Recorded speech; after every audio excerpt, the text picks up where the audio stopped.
Greetings from the voice of Allan Kardec. And welcome from the voice of the spirits.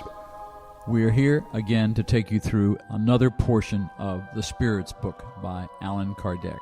Today we will complete Occupations and Missions of Spirits, covering questions 577 to 584. Enjoy. Question 577. When individuals do something useful, is it always in virtue of a previous and predestined mission, or might they have received an unforeseen mission? Not everything that individuals do is the consequence of a predestined mission. Instead, they are frequently the instrument a spirit uses in order to perform something it considers useful. For example, a certain spirit thinks it would be a good idea to write a book, which it would actually write if it were incarnate.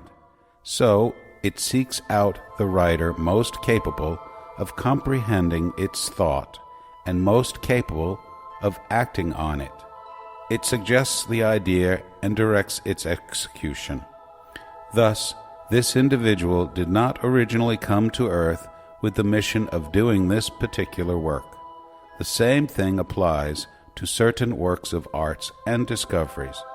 It should be further noted that during its body's sleep, the incarnate spirit communicates directly with the disincarnate one in order to discuss how the mission is to be carried out. Question 578. Can a spirit fail in its mission through its own fault? Yes, if it is not a high-order spirit. Sub-question 578. What are the consequences for it? It will have to start the work over, that is, its punishment. Furthermore, it will suffer the consequences of the problems it has caused. Question 579. Since a spirit receives its mission from God, how could God entrust an important mission of general interest to a spirit who may fail? Doesn't God know whether his general will be victorious or defeated? Rest assured that it is so, and the divine plans, when important, do not rely on those who might abandon the work in the middle of it. The whole issue for you is the knowledge of the future, which God possesses, but which is not given to you. Question 580. Does a spirit who incarnates to fulfill a mission have the same apprehensions as the one who incarnates to undergo a trial? No, it has experience. Question 581. Individuals who are the lights of humankind, those who enlighten humans with their genius, obviously have a mission. But amongst them are those who are mistaken and who, instead of great truths, spread great errors. How should we regard their mission? As having been falsified by them, they are beneath the task they have undertaken. However, it is necessary to take circumstances into account. Geniuses must speak according to the time in which they live. Thus, a teaching that appears erroneous or puerile to a later era may have been sufficient during its own time. Question 582. Can parenthood be considered a mission? It is, without any doubt, a mission, and, at the same time, a very great duty that involves parents more than they might think concerning their responsibility for the future. God has placed children under the care of their parents so that they may guide them on the path of the good, and has facilitated their task by giving children a frail and delicate organization that renders them accessible to all sorts of impressions.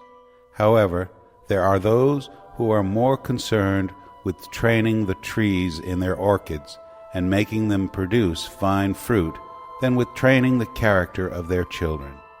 If their children fail due to their neglect, they will have to bear the punishment, and the sufferings of their children will come back to them in a future life, because they did not do what was incumbent on them for their children's advancement on the path of the good. Question 583.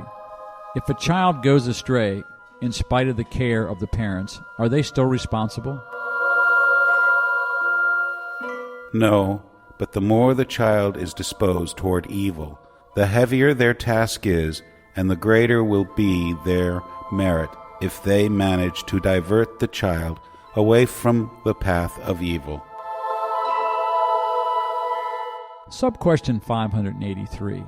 If a child becomes a good adult despite the negligence or bad examples of the parents, do the parents receive any benefit from it? God is just. Question 584. What could be the nature of the missions of conquerors whose only aim is to satisfy their ambition, and who, in order to reach their goal, do not recoil before any calamity they may cause? Most of the time, they are nothing more than instruments used by God for fulfilling the divine designs. Such calamities are often the means for enabling a people to advance more rapidly. Sub-question 584. If those who are the instruments of such temporary calamities are unaware of the good that may result from them because they inflicted them with a personal aim in mind, will they nevertheless profit from the resultant good? All are rewarded according to their deeds, the good they meant to do, and the honesty of their intentions. Author's remarks for question 584. Incarnate spirits have occupations inherent to their corporeal existence. In the errant state or dematerialization, their occupations are in proportion to the degree of advancement. Some journey from world to world, learning and preparing for a new incarnation. Others, more advanced, occupy themselves with progress by directing events and suggesting favorable thoughts. They assist the geniuses who concur in the advancement of humankind. Others reincarnate on a mission of progress. Still others take under their care individuals, families, human agglomerations, cities, and peoples, from whom they become guardian angels, protector spirits, and familiar spirits. Finally, others preside over the phenomena of nature, of which they are the direct agents. Ordinary spirits meddle in our occupations and amusements. Impure or imperfect spirits wait in suffering and anguish for the moment in which it pleases God to grant them the means of advancing.